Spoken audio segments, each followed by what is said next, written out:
এয়া আকাশবাণী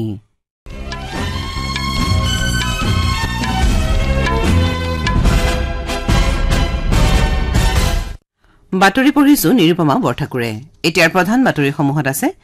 দেশত লোকসভা নিৰ্বাচনৰ পৰৱৰ্তী দুটা পৰ্যায়ৰ বাবে প্ৰচাৰ অভিযান পূৰ্ণগতিত অব্যাহত আছে ষষ্ঠ পৰ্যায়ৰ বাবে আজি বিয়লি প্ৰচাৰৰ সামৰণি পৰিব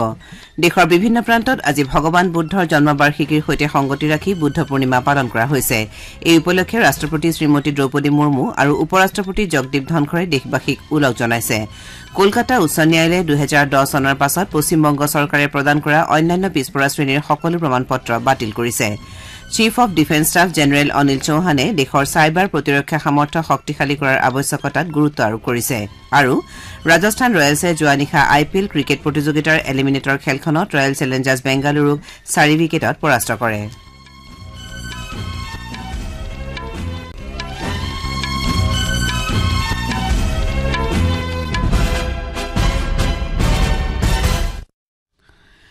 লোকসভা নিৰ্বাচনৰ ষষ্ঠ পৰ্যায়ৰ বাবে প্ৰচাৰ অভিযানৰ আজি সামৰণি পৰিব প্ৰচাৰৰ সামৰণিৰ ক্ষণ চমু চাপি অহাৰ লগে লগে প্ৰধান ৰাজনৈতিক দলৰ নেতাসকলে ষষ্ঠ পৰ্যায়ত সামৰি ল'বলগীয়া সমষ্টিসমূহৰ ভোটদাতাৰ মন জয় কৰাৰ বাবে অন্তিম প্ৰয়াস চলোৱা পৰিলক্ষিত হৈছে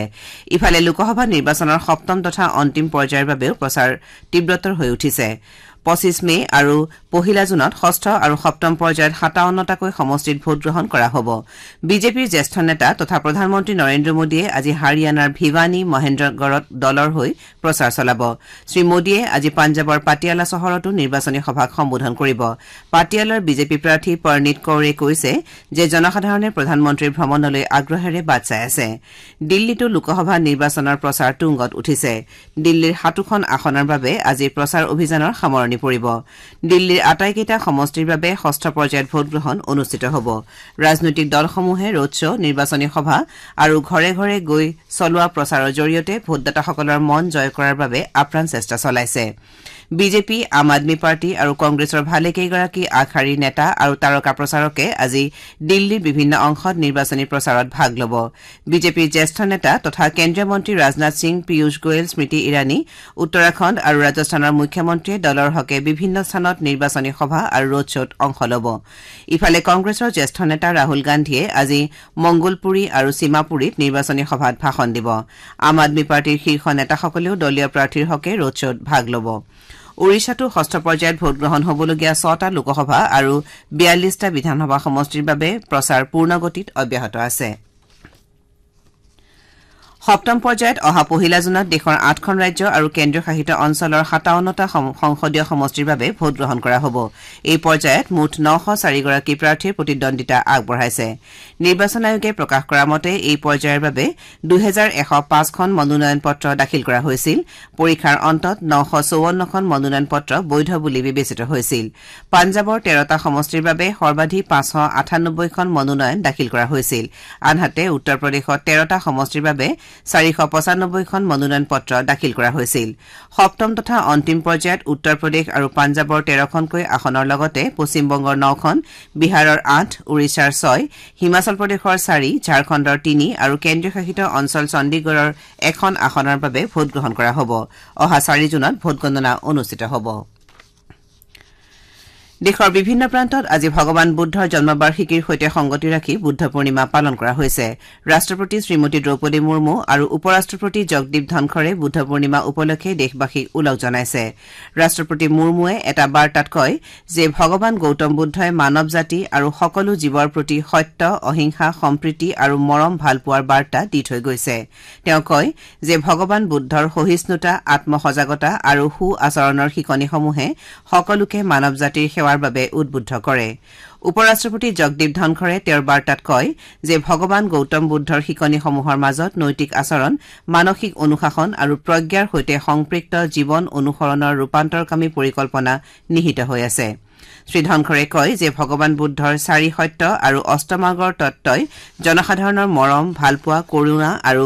অহিংসাৰ পথ অনুসৰণ কৰাত সহায় কৰি আহিছে ইৰাণৰ ৰাষ্ট্ৰপতি ইব্ৰাহিম ৰাইচি আৰু বিদেশ মন্ত্ৰী হোসেইন আমিৰ আব্দুল্লাহিয়ানৰ স্মৃতিত আয়োজন কৰা বিশেষ অনুষ্ঠানত অংশগ্ৰহণ কৰাৰ উদ্দেশ্যে ভাৰতৰ উপৰাষ্ট্ৰপতি জগদীপ ধনখৰ কালি তেহৰাণত উপস্থিত হয় কলকাতা উচ্চ ন্যায়ালয়ে 2010 চনৰ পাছত পশ্চিমবংগ চৰকাৰে প্ৰদান কৰা অন্যান্য পিছপৰা শ্ৰেণীৰ সকলো প্ৰমাণপত্ৰ বাতিল কৰিছে ন্যায়াধীশ তপব্ৰতা চক্ৰৱৰ্তী আৰু ন্যায়াধীশ ৰাজশেখৰ মন্থাক লৈ গঠিত এখন খণ্ড বিচাৰপীঠে কালি এই ৰায় প্ৰদান কৰে এই ৰায়ৰ ফলত অন্যান্য পিছপৰা শ্ৰেণীৰ 5 লাখ প্ৰমাণপত্ৰ বাতিল হ'ব ন্যায়ালয়ে লগতে এই প্ৰমাণপত্ৰ ইতিমধ্যে ব্যৱহাৰ কৰা সকলক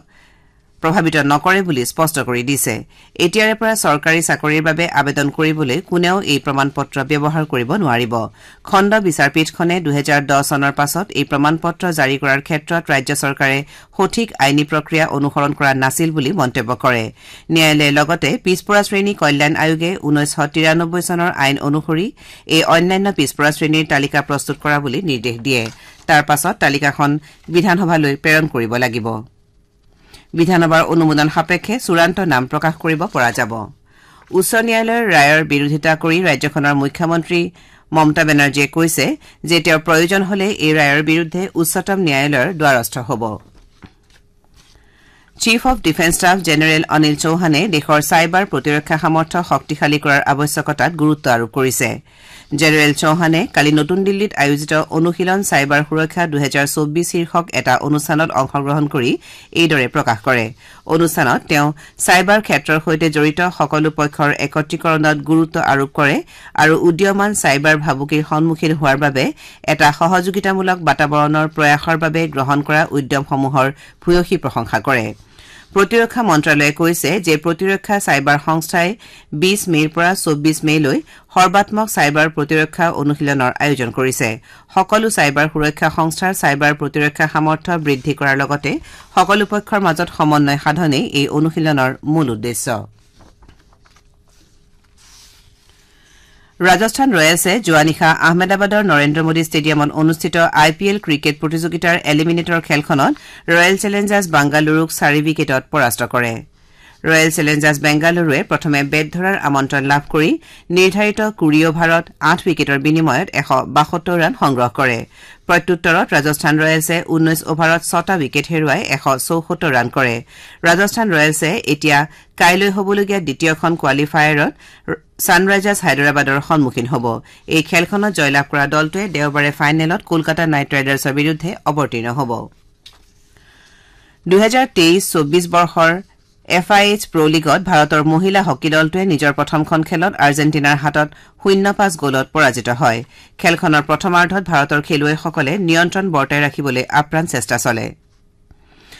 অৱশ্যে দলটোৱে কেইবাটাও পেনাল্টি কৰ্ণাৰ লাভ কৰা আৰ্জেণ্টিনাৰ তীব্ৰ চাপৰ সন্মুখীন হ'বলগীয়া হয় আৰু অৱশেষত 0-5 গলৰ ব্যৱধানত পৰাজয় বৰণ কৰে ভাৰতীয় দলটোৱে পৰৱৰ্তী খেলখনত কাইলৈ বেলজিয়ামৰ বিৰুদ্ধে অৱতীৰ্ণ হ'ব বাতৰি শেষ কৰাৰ পূৰ্বে প্ৰধান বাতৰি কেইটা আকৌ এবাৰ দেশত লোকসভা নিৰ্বাচনৰ পৰৱৰ্তী দুটা পৰ্যায়ৰ বাবে প্ৰচাৰ অভিযান পূৰ্ণ গতিত অব্যাহত আছে ষষ্ঠ পৰ্যায়ৰ বাবে আজি বিয়লি প্ৰচাৰ অভিযানৰ সামৰণি পৰিব দেশৰ বিভিন্ন প্ৰান্তত আজি ভগৱান বুদ্ধৰ জন্মবাৰ্ষিকীৰ সৈতে সংগতি ৰাখি বুদ্ধ পূৰ্ণিমা পালন কৰা হৈছে এই উপলক্ষে ৰাষ্ট্ৰপতি শ্ৰীমতী দ্ৰৌপদী মুৰ্মু আৰু উপৰাষ্ট্ৰপতি জগদীপ ধনখৰে দেশবাসীক ওলগ জনাইছে কলকাতা উচ্চ ন্যায়ালয়ে 2010 চনৰ পাছত পশ্চিমবংগ চৰকাৰে প্ৰদান কৰা অন্যান্য পিছপৰা শ্ৰেণীৰ সকলো প্ৰমাণপত্ৰ বাতিল কৰিছে chief of defence staff general Anil চৌহানে দেশৰ চাইবাৰ প্ৰতিৰক্ষা সামৰ্থ্য শক্তিশালী কৰাৰ আৱশ্যকতাত গুৰুত্ব আৰোপ কৰিছে আৰু ৰাজস্থান ৰয়েলছে যোৱা নিশা IPL ক্ৰিকেট প্ৰতিযোগিতাৰ এলিমিনেটৰ খেলখনত ৰয়েল চেলেঞ্জাৰ্ছ বাংগালুৰুক 4 উইকেটত পৰাস্ত কৰে আমাৰ এতিয়াৰ বাতৰি ইমানতে অন্ত পৰিল